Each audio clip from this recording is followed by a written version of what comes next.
Any rain? All right. But Noah kept building hard. They talked about him, didn't they?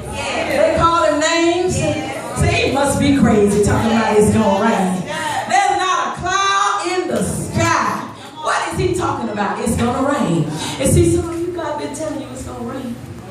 And because everything look good, you don't want to receive it. Because see, who you got may not be who God wants you to be with. I'm talking to some single folks up in now, because you know I ain't talking no married folk. Don't go home busting up your marriage. I ain't talking about that. Sometimes they get plain, they be going home blaming stuff on the prophet. Nobody got time. Nobody be looking for me. Told my wife to leave me. And I'm like, who are you? And who is your wife?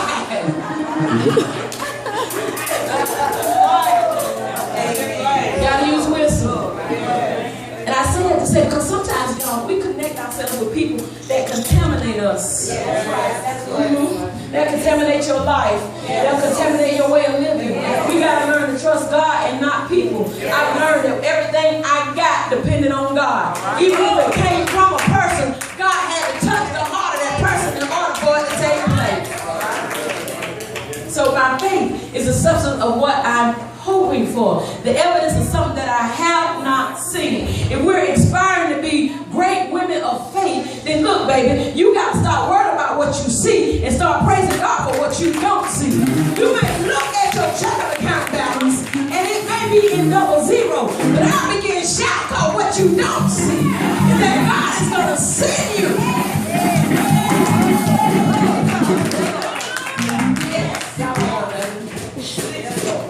My faith is going to get me what I need. My faith is what helps me to keep preaching. Even though I've been lied on, my name been scandalized. They done try to talk folks right out of the church, right in my face. But I keep preaching. Why? Because see, what I'm doing is bigger than people. What I'm doing is for the kingdom. They talk about Jesus. They pierced him in his side. They nailed him in his hands. But he still paid the ultimate sacrifice. My faith tells me keep on preaching. Keep on teaching. Don't worry about the ones you didn't reach. Just concentrate on the ones you did reach. Because see, the Bible tells me that if one come in, all of heaven will start rejoicing. So I might not reach but one person in here today, but I still got a crown with the Father. Because I reached the one that he wanted me to reach. My faith is what makes it for me. My faith is the reason that I can make it. My faith is the reason that I can hold on. My faith is the reason that I don't give up. I told the church today, the way God and where God is taking me, I ain't throwing in the towel. The devil throwing. He said, oh, shucks. I'm throwing in the towel on this woman.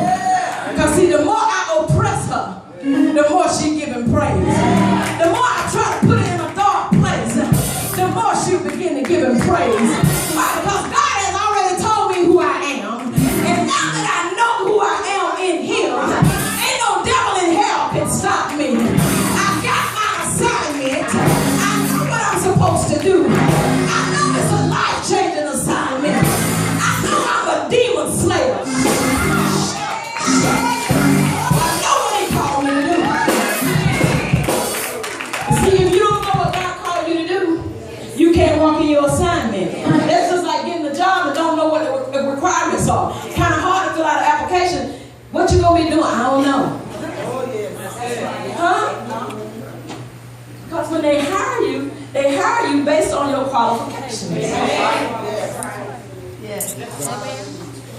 It's a crazy job to just hire somebody and nobody don't know what's going on. You need a few skilled folks to get started. Once you bring in the skilled people and train them, then you can hire anybody. Why? Because you got somebody to teach. Let me use that in the spiritual realm. Because I notice, you don't worry about the few. When God gets through training and equipping the few, then he can send in a multitude. But he got to equip the few that's here first. You got to learn how to be a demon slayer. You can't run and take everything to the pastor. You got to know how to be a prayer warrior. You got to know how to Oh, can I talk up in here? You got to put your, you can, oh, what we going to do? Let's call Pastor. What if you can't get in touch with Pastor? What you going to do? There have been some times that God purposely had you not to get in touch with him because he wants you to pray and see. I hear you too. Yes, respect your leader. But God's trying to tell some